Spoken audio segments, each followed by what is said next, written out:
Bonjour à tous et merci d'assister à la présentation de mon mémoire. Donc, j'ai soutenu ce mémoire il y a quasiment un an et il traite de la prise en compte du risque climatique dans le provisionnement agricole.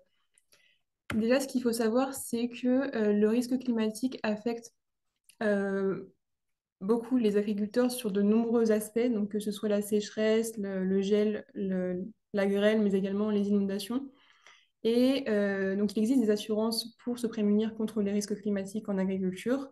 Ces assurances ont été réformées il y a plus de 6 mois, au 1er janvier 2023, pour favoriser la souscription des agriculteurs dans ce type d'assurance.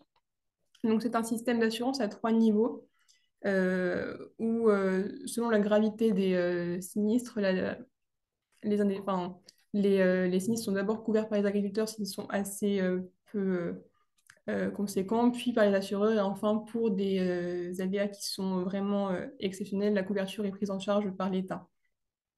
Néanmoins, avec le changement climatique, ces sinistres risquent d'être de plus en plus fréquents et de plus en plus intenses, et donc on peut se poser la question de l'assurabilité de cette branche dans le contexte du changement climatique.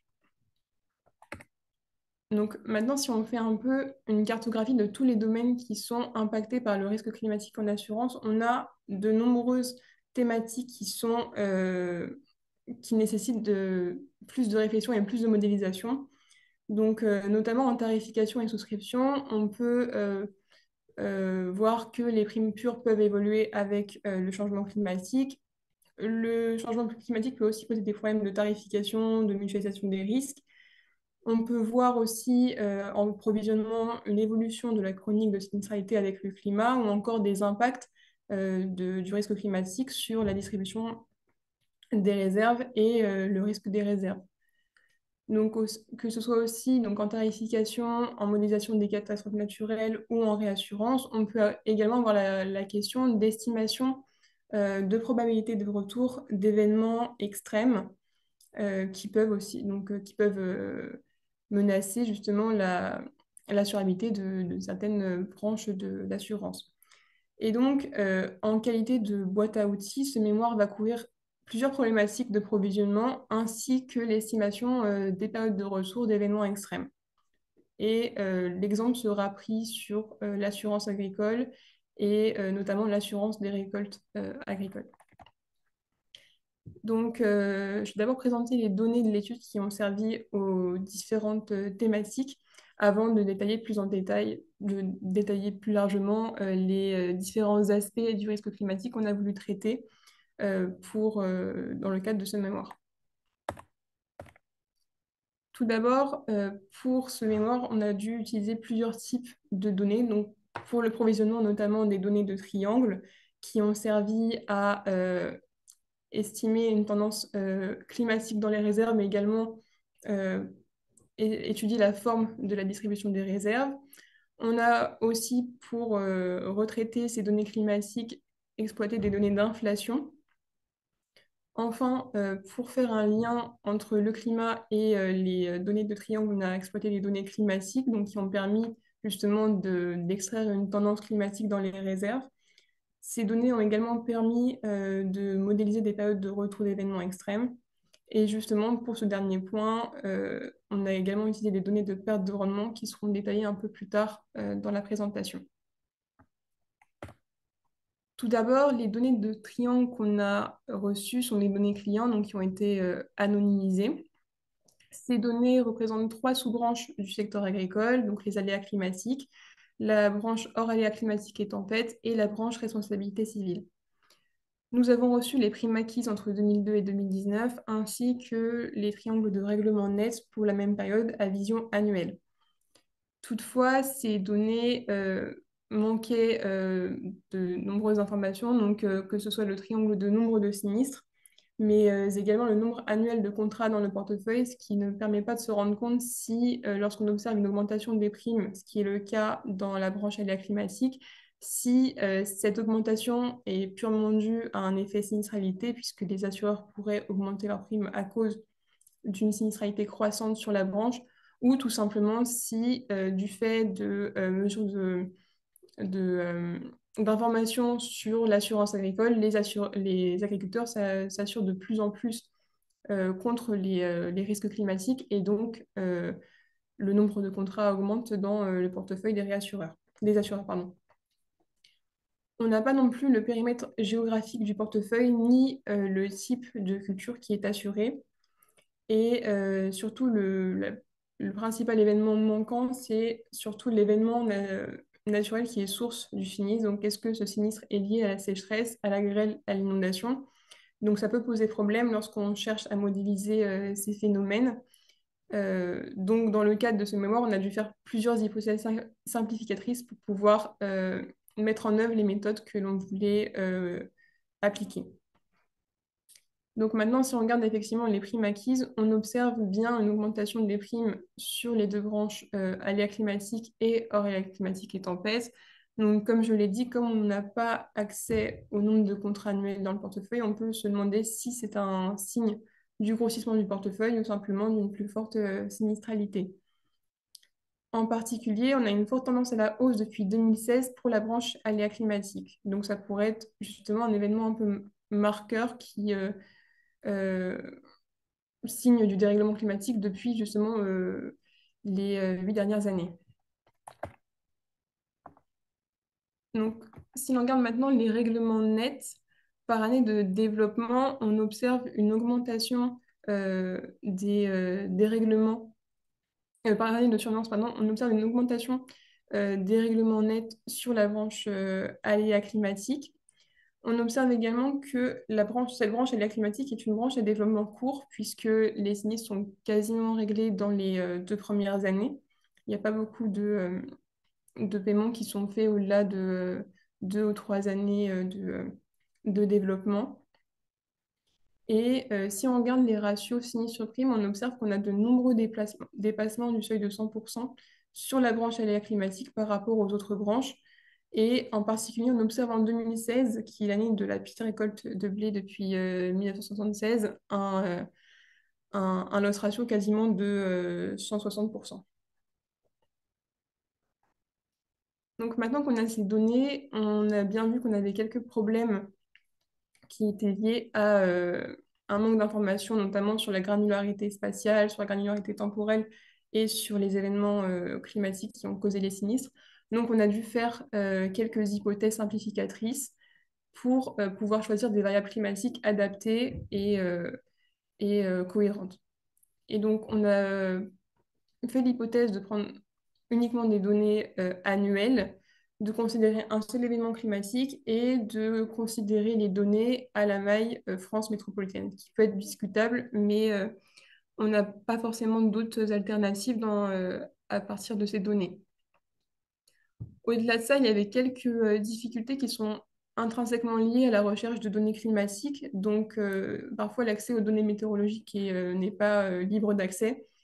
Euh, et lorsqu'on trouve des variables qui paraissent, qui sont intéressantes et qu'il y a un historique de données qui est disponible, parfois on n'a pas forcément les scénarios de projection qui sont adaptés ou qui sont bien, enfin, qui sont bien adaptés aux variables qu'on a voulu prendre en compte.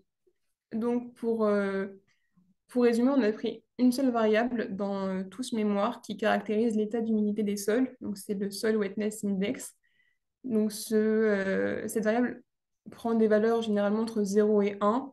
Donc, quand il est proche de 1, on a un état de saturation en eau du sol. Et quand il est proche de 0, voire négatif, on est en état de stress hydrique. Donc, on a pris deux bases de données pour l'étude, une base historique qui provient de Météo France et une base de projection qui est issue du Climate Impact Explorer. Si la base historique est mensuelle, elle a une granularité spatiale qui est particulièrement fine. En fait, les données sont moyennées avec celles des 2 mois précédents. Donc, on a fait le choix pour avoir justement la même cohérence entre les variables historiques, les variables de la base historique et la base de projection, de prendre en compte des données trimestrielles qui correspondaient au même mois entre la base historique et la base de projection. Sur la base historique, pour avoir des données à l'échelle de la France entière, il a fallu moyenner les données de maille. Et donc, pour avoir une certaine consistance entre la base historique et la base de projection, on a pris des données relatives au mois de mai et donc qui étaient aussi relatives au mois de mars, avril, mai sur la base de projection. Plus particulièrement pour la base de projection, on a des données qui sont disponibles pour les différents scénarios du GIEC, donc du scénario RCP 2.6 qui est le plus optimiste, au scénario RCP 8.5.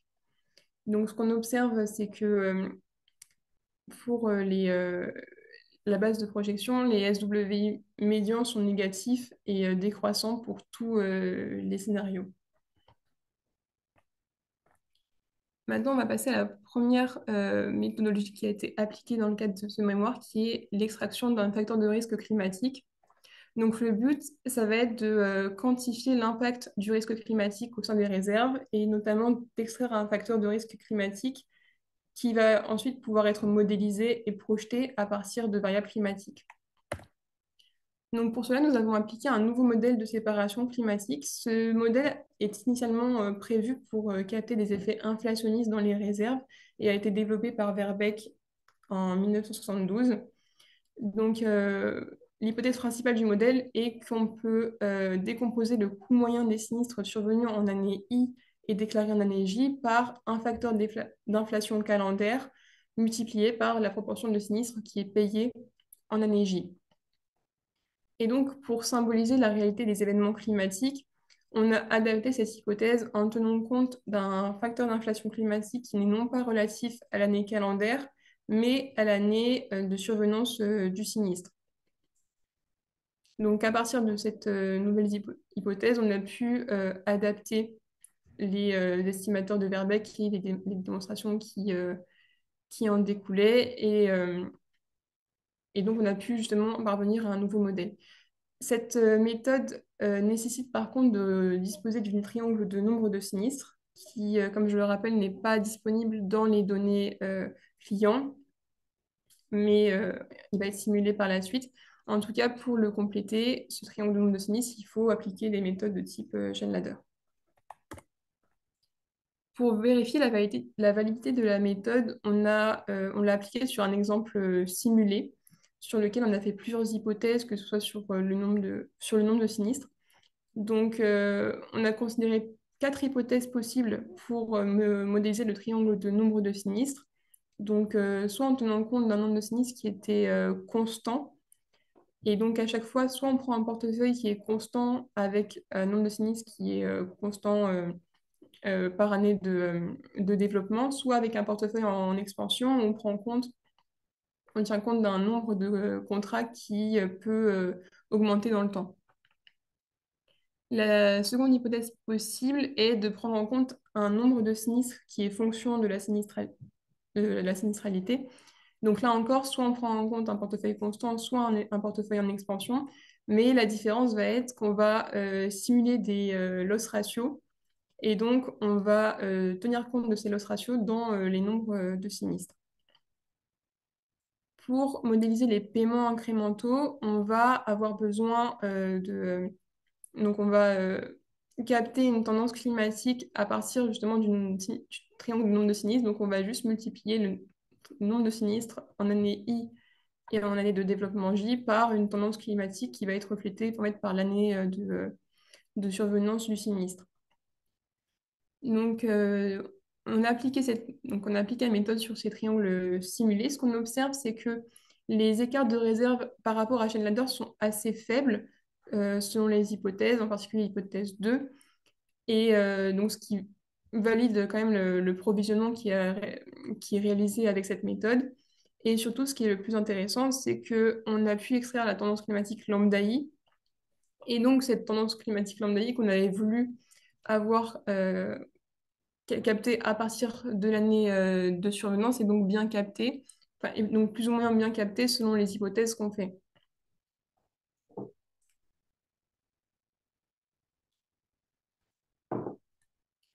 Donc maintenant qu'on a fait cet exemple d'application simulée, on va pouvoir appliquer cette méthode sur les données clients. Donc avant de l'appliquer, on peut juste faire un petit récapitulatif des hypothèses qui ont été nécessaires pour appliquer la méthode. Donc, concernant le triangle de nombre de sinistres, il a été simulé. Cette fois-ci, on n'a pas pris en compte un portefeuille, un accroissement du portefeuille pour des questions d'incohérence des résultats. Donc, on présente uniquement des, soit un triangle de nombre de sinistres qui est obtenu à partir de la sinistralité, soit un triangle de sinistres constant, mais toujours dans le cadre d'un portefeuille, d'un nombre de contrats constants dans le portefeuille. Le périmètre géographique est celui de la France entière. L'événement déclencheur du sinistre est donc l'état d'humidité des sols, donc que ce soit les inondations ou bien les états de sécheresse. Et pour les types de cultures, on a pris des cultures qui poussent au printemps pour être en cohérence avec la variable climatique utilisée. Et donc, ça peut être principalement des céréales en fait. Donc, comme je l'ai dit, donc on a simulé le triangle de nombre de sinistres à partir de lois de Poisson. Et, euh, et donc, en fait, le RJ, la proportion de sinistres par année de développement, a été fixée de manière à respecter le développement court de la planche. Donc, ici, on présente les résultats du provisionnement et l'extraction du facteur d'inflation climatique. Donc, ce qu'on voit, c'est que déjà, si on prend l'hypothèse d'un nombre de sinistres constants dans le triangle de nombre de sinistres, on a des résultats qui sont très proches euh, des réserves estimées par MAC. Par ailleurs, si on regarde le facteur d'inflation climatique qui a été extrait, la tendance générée par l'hypothèse 2 suit davantage les variations du loss ratio, alors que l'hypothèse 1 prédit juste un facteur d'inflation climatique qui est croissant dans le temps. Par ailleurs, on peut également se poser la question de l'intérêt de la déflation du triangle. Donc déjà, du point de vue respect des hypothèses de Mach, il a fallu déflater le triangle, mais surtout, on peut se dire que la déflation permet de doter des effets parasites qui pourraient altérer la corrélation entre le facteur d'inflation climatique et la variable climatique considérée. Donc ici, en l'occurrence, on observe que si, avec l'hypothèse H2, donc de nombre de sinistres constants, on a de plus grandes corrélations avec l'indicateur climatique, on a encore plus des corrélations importantes si l'on considère le triangle déflaté. Et donc ici, pour déflater le triangle, on a pris des données d'indice de prix des produits agricoles à la production qui sont fournies par la Grèce. Donc maintenant qu'on a ce facteur d'inflation climatique lambda I, on va chercher à le modéliser à partir de variables climatiques pour ensuite pouvoir le projeter avec les scénarios retenus. Donc on a pris en compte un modèle qui tient compte du SWI de l'année I-2, mais également on a ajouté l'année de survenance pour éventuellement capter des autres effets climatiques qui ne sont pas pris en compte par le SWI. Cette régression est de bonne qualité puisqu'on a un R2 qui est de 0,76.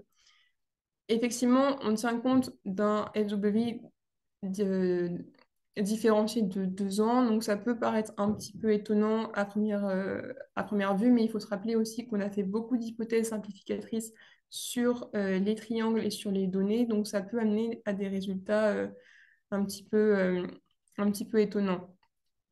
Mais en tout cas, la méthode est valide et on peut bien capter, on peut bien modéliser le facteur d'inflation climatique à partir de variables climatiques.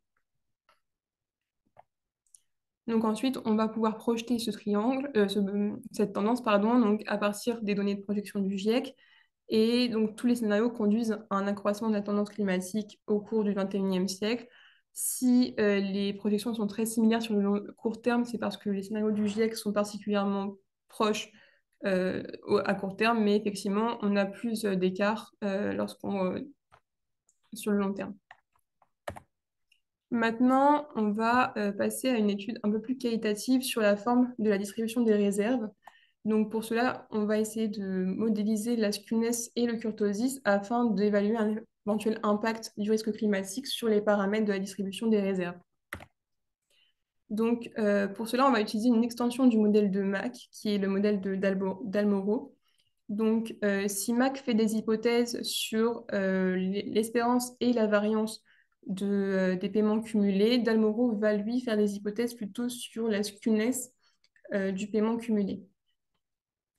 Donc, à partir de ces hypothèses, il va présenter une méthode de simulation des paiements cumulés à partir d'une loi de Pareto généralisée. Donc, cette loi, donc, les paramètres de cette loi vont être obtenus par méthode des moments à partir justement des hypothèses de Mac et d'Almoro. Et donc, de proche en proche, on va pouvoir simuler les paiements cumulés et on va donc obtenir une distribution empirique de la distribution des réserves et donc calculer ces moments. Avant de pouvoir appliquer ces méthodes, il va donc falloir valider les hypothèses de Mac et d'Almoro sur les différents triangles sur lesquels on veut appliquer cette méthode, donc la responsabilité civile hors aléa climatique et aléa climatique. Donc pour les deux triangles hors aléa climatique, on a bien des hypothèses qui sont vérifiées. Pour le triangle aléa climatique, on a plus particulièrement l'hypothèse d'indépendance des résidus qui est sous-jacente à l'hypothèse de Mac sur la variance qui est plus délicate à vérifier. Et donc, on a procédé à des tests de blancheur des résidus par année de survenance, année calendaire et année de développement. Et donc, ce qu'on observe, c'est qu'avant déflation du triangle, les p-values sont inférieurs à 10%. Et donc, on a bien des effets calendaires et des effets par année de survenance. Donc, on va ôter ces effets en déflatant le triangle à partir de l'indice des prix des produits agricoles à la production. Et donc, on voit bien qu'après déflation, on ne rejette plus l'hypothèse de blancheur des résidus. Donc, on peut appliquer les méthodes de Mac et d'Almoro. Donc ici, on présente les résultats de skewness et kurtosis euh, obtenus pour chacun des triangles. Donc ce qu'on observe, c'est qu'on a une asymétrie à gauche sur tous les triangles, ce qui est synonyme d'un skewness qui est positif, et une distribution qui s'appelle leptokurtique, puisqu'on a un kurtosis qui est supérieur à 3, ce qui symbolise des distributions à queue épaisse. Par ailleurs, on voit que sur le triangle aléa climatique, on a une skewness et une kurtosis qui est plus importante que sur les deux autres triangles. Donc, on pourrait se poser la question de si c'est juste une coïncidence ou si justement c'est un effet qui est lié à la nature climatique du triangle. Donc, c'est une conjecture qui pourrait être vérifiée sur d'autres triangles, notamment si l'on étend la méthode sur plusieurs types de cultures, plusieurs branches ou même sur plusieurs assureurs. La dernière approche qu'on a souhaité mettre en œuvre dans le cadre de ce mémoire concerne la modélisation des probabilités de retour d'événements extrêmes. Et donc, pour cela, on va essayer de vérifier si l'intégration d'effets fixes ou de variables climatiques dans la modélisation de lois d'événements extrêmes a un intérêt par rapport à une modélisation classique par loi de Pareto généralisée. Donc, pour cela, on va prendre en compte des données de perte de rendement agricole. Et on va donc, après avoir choisi un seuil de la loi de dépassement, modéliser la distribution de perte de rendement extrême avec trois types de modèles. Donc, le premier modèle est un modèle classique avec une loi de Pareto généralisée qui est estimée par maximum de vraisemblance. Les deux autres modèles sont des modèles qui sont présentés par Chavez, Desmoulins et Hall, pour lequel les paramètres des lois de Pareto généralisée sont des fonctions d'effets fixes. Donc, par exemple, on va pouvoir modéliser la région, l'année de survenance du sinistre de la perte de rendement extrême dans les paramètres de la loi de Pareto généralisée. Et donc, pour étendre un peu leur modèle, on va considérer donc, le modèle M3 où, en plus de prendre en compte des effets fixes dans les paramètres de la Pareto, on va aussi intégrer la variable climatique. Et donc, suite à ces trois modèles, on va pouvoir estimer les périodes de retour d'événements de perte extrême qui, ici, sont conditionnels à la survenance d'une perte, puisqu'on ne modélise pas à la survenance d'une perte pardon, au-dessus du seuil de la GPD, puisqu'ici, on ne modélise pas la fréquence, on modélise uniquement la partie sévérité. Concernant les données de perte de rendement, c'est des données qui sont disponibles par l'Agrest et ici on a les données de production et de rendement à l'échelle régionale pour différentes cultures céréalières et protéagineuses sur la période 2000 à 2020. À partir des données de rendement, on a dû construire un historique d'évolution de rendement pour mesurer les pertes de rendement. Cet historique a été construit par région, culture et année via un calcul d'un écart relatif à une moyenne de référence. Et donc, pour modéliser, pour calculer la moyenne de référence, on avait deux choix possibles. Tout d'abord, prendre une moyenne historique, où on prend un rendement moyen qui est glissant en fonction des années précédentes. Donc, ça, c'est simple et intuitif, mais ça peut être problématique dans la mesure où le référentiel évolue au fur et à mesure du temps. Et donc, en l'occurrence, ici, on peut par exemple prendre en compte les rendements des 5 années précédentes. La deuxième méthode possible est de mettre en ASIF les rendements. Donc, on va prendre un rendement moyen fixe pour toute la période d'étude. Et donc, l'avantage, c'est qu'on aura un référentiel qui sera indépendant de l'année considérée et pas de perte d'historique. Malheureusement, on a tout de même une dépendance au référentiel. Donc, si on prend des rendements qui sont une moyenne de rendement sur les dernières années, on aura potentiellement des rendements plus faibles et donc moins de perte de rendement extrême, alors que si on prenait une moyenne des rendements sur des périodes plus éloignées, on aurait potentiellement plus de perte de rendement. Ici, on a considéré la moyenne des rendements sur la période 2016-2020, donc la période la plus récente. Pour modéliser les différentes fois de Pareto généralisées, on a d'abord dû prendre en compte des seuils d'événements extrêmes, donc ça qui sont calculés à partir des mean excess plots. Donc ensuite, on a bien modélisé le modèle M1, donc, qui est un modèle classique de loi de Pareto généralisée. Pour le modèle M2, donc le modèle retenu est un modèle qui prend en compte la culture, la région et l'année sur le premier paramètre et uniquement la région sur le second. Et pour le modèle M3, on prend en compte la culture, la région, des variables du SWI régional et éventuellement l'année si on prend en compte les données mises en ASIF. Pour le second paramètre, on part toujours sur une fonction de la région. Donc, ce qu'on voit, c'est que l'avantage de ces deux, donc du modèle M2 avec cette spécification et du modèle M3 avec cette spécification, c'est qu'on a une dimension temporelle qui est présente dans les quatre modèles avec FFX. Néanmoins, le choix du modèle est particulièrement délicat puisque les qualités de prédiction ne sont pas toujours très bonnes, comme on voit ici, notamment sur le paramètre nu. Donc, il faut quand même faire des choix entre une bonne qualité de prédiction et des variables qui sont intéressantes à prendre en compte dans les modèles. On ne peut pas faire un modèle avec trop de variables, sinon on aurait une qualité de prédiction qui serait très bonne sur un paramètre, mais très mauvaise sur l'autre paramètre. Donc maintenant qu'on a ces trois modèles, on peut calculer des probabilités de perte de rendement à hauteur de 30% et les prédire pour une année spécifique. Donc en l'occurrence, on a pris en compte l'année 2025 pour avoir les projections du SWI en 2025. Avec le modèle M1, on a bien une probabilité de perte qui est indépendante de la région considérée. Avec l'avantage du modèle M2 et du modèle M3, c'est qu'on va pouvoir non seulement prendre en compte une dimension temporelle, mais également avec le modèle M3, prendre en compte une dimension temporelle et les projections des indicateurs climatiques avec le SWI. Ici, on présente les résultats qui sont obtenus avec le modèle RCP de 8.5, le scénario RCP 8.5 du GIEC, qui est donc le scénario le plus défavorable de manière générale. On voit que les probabilités de perte sont plus élevées lorsqu'on modélise avec des données historiques plutôt qu'avec des données mises en ASIF. Et on a potentiellement un problème de surapprentissage des probabilités de retour avec le modèle M2 historique. Enfin, pardon, on a une surestimation des probabilités de retour avec le modèle M2, ce qui potentiellement peut être due soit à la qualité de prédiction du modèle, soit au surapprentissage. Donc, on a également un autre problème qui peut être le domaine de définition de la GPD qui parfois rend impossible en fait le calcul de la probabilité de retour.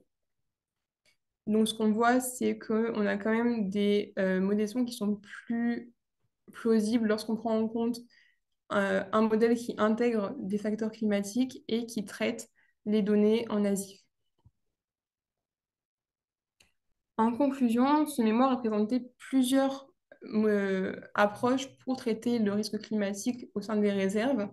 Donc, tout d'abord, le fait d'extraire un facteur de risque climatique va permettre de modéliser et projeter ce facteur à partir de variables climatiques, ce qui peut être particulièrement intéressant quand on a des branches à développement long pour lesquelles on n'a pas forcément de méthode, notamment la sécheresse, où on n'a pas forcément de méthode probante pour modéliser le risque de réserve. Et donc là, le fait de pouvoir capter l'évolution des réserves, capter dans le triangle une tendance climatique peut permettre de faciliter le provisionnement.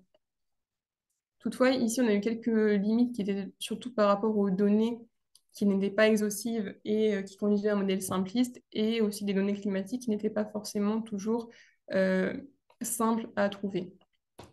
Donc là, ce qui peut être amélioré, c'est effectivement de prendre en compte un triangle qui est plus précis, notamment avec la localisation du portefeuille et surtout l'événement déclencheur du sinistre pour pouvoir ajuster les variables climatiques qui sont prises en compte. Et donc là, justement, sur cette méthode, ça peut être intéressant de prendre en compte des branches à développement plus long qui sont plus complexes à provisionner.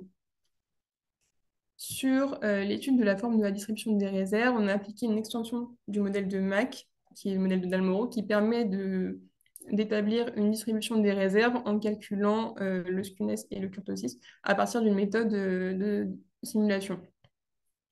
Là encore, les données ne sont pas exhaustives et donc on pourrait reproduire l'analyse sur d'autres triangles, d'autres assureurs et d'autres secteurs pour vérifier la conjecture émise qui est que potentiellement les triangles climatiques euh, ont des paramètres de skewness et kurtosis plus importants que les autres triangles. On a également une sensibilité au nombre de simulations et à la graine aléatoire utilisée pour simuler les paiements. Enfin, le dernier sujet concernait la modélisation de la probabilité de retour d'événements extrêmes. Et donc, on a modélisé des lois de Pareto généralisées sur la distribution de pertes de rendement extrêmes sur la sévérité à partir de covariables, donc que ce soit des effets fixes type région, année, ou bien des variables climatiques. Puis, on a calculé des probabilités de retour de pertes à niveau 30%. Donc là, comme on l'a observé, le problème peut être euh, la difficulté à choisir les modèles et notamment le fait de ne pas choisir un modèle qui soit trop précis pour ne pas individualiser le calibrage. Donc ça peut être un problème si l'échantillon est de taille trop faible.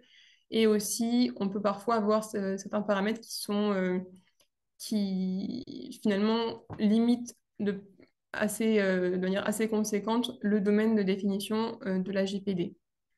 Donc là, l'analyse sera toujours reproductible, bien sûr. Ce qui peut être intéressant, c'est d'étendre l'approche en modélisant également la fréquence avec des covariables pour vraiment avoir une distribution de la perte de rendement extrême complète avec la fréquence et la sévérité. Voilà, je vous remercie pour avoir assisté à cette présentation et je vais prendre les questions s'il y en a.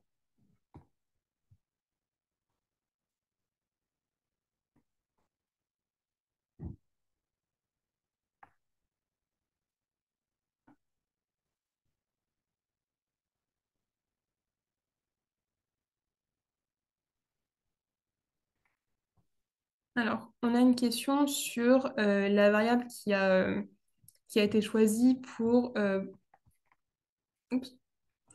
pour modéliser donc la... Pardon, je vais dire la question, ça sera plus simple. Donc, si vous aviez eu à disposition l'élément déclencheur du sinistre dans vos données, à quelle variable pensez-vous pour améliorer le modèle, notamment par rapport au risque de grêle et de gel? Alors, pour le risque de grêle, ce qu'on a pu observer, c'est que c'est surtout la taille des grêlons en fait qui impacte le plus la sinistralité des récoltes. Donc, effectivement, c'est une variable qui est assez complexe à obtenir. Et en particulier, si on veut faire des projections, on ne peut pas forcément projeter la taille des grêlons qui surviennent, donc ça peut être compliqué. Pour le gel, on peut par exemple prendre des variables de nombre de jours de température en dessous de 0 degré, surtout si on a en fait des triangles qui sont plus précis au niveau de la géographique, donc on pourra vraiment cibler le nombre de jours en dessous d'une température de 0 sur les régions précisément et pas à l'échelle de la France entière.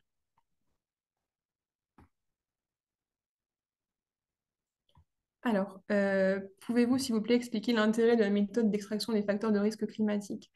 Donc là, comme je l'ai précisé, en fait, on va pouvoir mieux comprendre comment se comporte en fait le triangle de provisionnement et surtout, ça peut être intéressant d'avoir cette compréhension quand on ne sait pas comment provisionner quand les méthodes classiques de provisionnement ne fonctionnent pas. Donc ça peut être le cas justement sur la sécheresse où en fait on ne va pas pouvoir appliquer des méthodes de chain ladder classique puisque la première année de développement, on aura des sinistres qui ne sont pas encore connus, donc une colonne de zéro. Et donc là, justement, si on peut à terme connaître en fait enfin, comment se comportent les réserves par rapport à des indicateurs climatiques, ça peut permettre justement de mieux estimer les réserves dans le futur et aussi d'anticiper en fait les sinistres qui peuvent être déclenchés dans les années futures. Alors, le RJ qui est présenté comme proportion de sinistres est le même RJ décrit dans le modèle de Verbeek. Oui, je vais revenir sur la slide. C'est effectivement en fait une proportion de sinistres qui est payée en année J. Et donc là, ça sera pareil. En fait, on va aussi prendre en compte, décomposer pardon, on va aussi prendre en compte en fait, une proportion de sinistres qui sera payée en année J. Et pour en fait, ça permet de caractériser le développement court ou long de la branche. Et c'est justement ça qui peut être intéressant en fait dans le cas de la sécheresse, c'est on peut justement avoir une proportion de sinistres payés en année 1 qui est nulle et c'est pas forcément grave pour le provisionnement.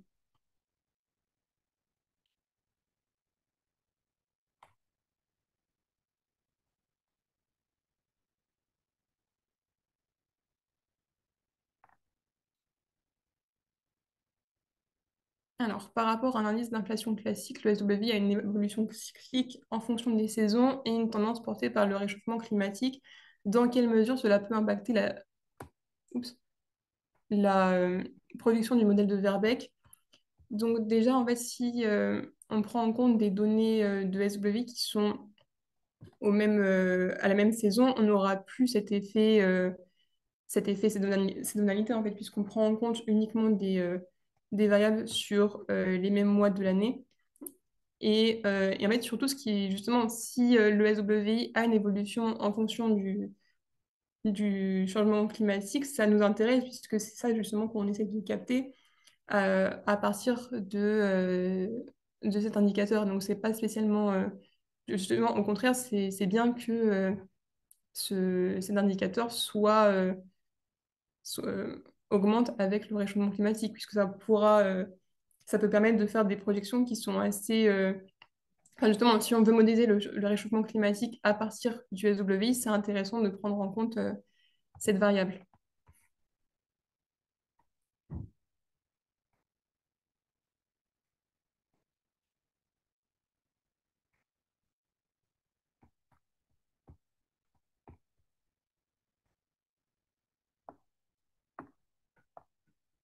On va voir s'il y a d'autres questions.